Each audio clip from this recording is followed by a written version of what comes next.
জয় জয়তে সকলো চেনেলক ধন্যবাদ জ্ঞাপন কৰিছোঁ আৰু আমি গৌৰৱ অনুভৱ কৰিছোঁ শিৱসাগৰ নগৰত আটাইতকৈ উজ্জ্বল সুন্দৰমল মডাৰ্ণ স্কুলে যি ধাৰাবাহিকভাৱে আজি 21টা বছৰ 100% ৰিজাল্ট কৰিছে। তাৰ কাৰণে আমি বিদ্যালয় পৰিচালনা সমিতি, শিক্ষকসকল, অভিভাৱকসকল, ছাত্ৰ ছাত্ৰী সকলোকে ধন্যবাদ জ্ঞাপন কৰিছোঁ। সাধাৰণতে প্ৰাইভেট স্কুল বুলি ক'লে আমি অকল টেক্সট বুকত ভিতৰত আমাৰ জড়িত হৈ থাকে, কিন্তু আমাৰ বিদ্যালয়খন তেনেকুৱা নহয়। আমি ছাত্ৰ ছাত্ৰীসকলক সপোন দেখুৱাবৰ কাৰণে টেক্সট বুকৰ বাহিৰতো গৈ আমাক শিক্ষকসকলে যথেষ্ট কষ্ট কৰে, যিটো কাৰণে আমি দেখিছোঁ আগৰ ছাত্ৰ ছাত্ৰীসকলেও আমাৰ সুনাম অৰ্জন কৰি বিভিন্ন মাধ্যমত সেৱা আগবঢ়াবৰ কাৰণে তেওঁলোক সক্ষম হৈছে। গতিকে আমি আশা কৰিম এই ধাৰাবাহিকতা আমাৰ অক্ষুণ্ণ থাকক আৰু শিক্ষকসকলে যথেষ্ট কষ্ট কৰিছে। বিদ্যালয় পৰিচালনা সমিতিয়ে সেইসকলৰ ক্ষেত্ৰত আমাক যথেষ্ট ছাপৰ্ট দিয়ে। গতিকে তেখেতসকলক আজি শুভ মুহূৰ্তত আমি ধন্যবাদ জ্ঞাপন কৰিছোঁ আৰু আমাৰ সুন্দৰমল স্কুলৰ সৰ্বাংগ সুন্দৰ উন্নতি কামনা কৰি মোৰ বক্তব্য সামৰণি মাৰিছোঁ। ধন্যবাদ। আজি ৰিজাল্ট দিলে বহুত ভাল হ'ল, ৰিজাল্ট চবৰে ভাল হৈছে আৰু আমাৰ শিক্ষকে বহুত আমাক ভালকৈ জাৰ্ণিটো আমাৰ বহুত ভাল দিছে। তেওঁ আমাৰ বহুত ছাথ দিছে। তেওঁ ভালকৈ আমাক গাইড কৰিছে কেনেকৈ কি চলিব লাগে। তেওঁ ৰিভিজন কৰাইছিলে, বহুত সেইবোৰ আহিছিলে আৰু আজি ৰিজাল্ট আহিছে, ভাল হৈছে। এতিয়া আৰ্টছ ভাবিছোঁ।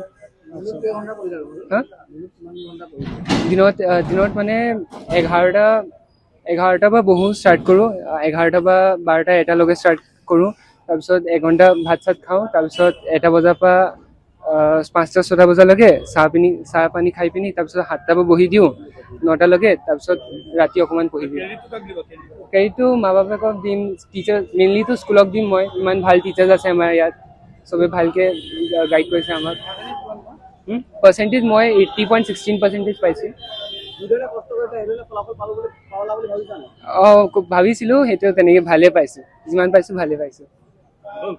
21 বছৰৰ ধাৰাবাহিকতা ৰক্ষা কৰি শ্ৰী সুন্দৰমল মডাৰ্ণ স্কুলে এইবাৰো 100% ফলাফল প্ৰদৰ্শন কৰিছে।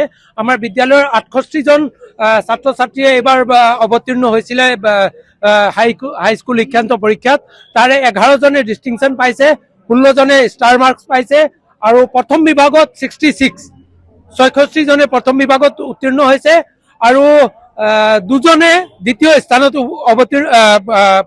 পৰীক্ষাৰ ফলাফল লাভ কৰিছে। তৃতীয় স্থান আমাৰ স্কুলত নাই আজিলৈকে। বিগত 21 বছৰত আমি তৃতীয় স্থান পোৱা নাই।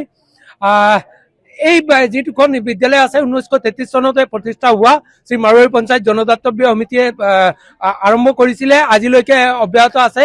এই আপাহতে আমি আমাৰ বিদ্যালয়ৰ যিখিনি শিক্ষাগুৰুসকল আছে তেখেতলোকক আমি আমাৰ ফালৰ পৰা শুভেচ্ছা জ্ঞাপন কৰিছোঁ। তেখেতলোকে অশেষ কষ্ট কৰি এই যে মানৱ সম্পদ গঢ় দিবলৈ কাৰণে প্ৰচেষ্টা চলাই আছে, তেখেতলোকৰ যিখিনি কষ্ট সেইখিনি আজি সফল হৈছে বুলি আমি ভাবোঁ। যিকোনো খবৰৰ বাবে যোগাযোগ কৰক আমাৰ এই নম্বৰত 9181 307 221।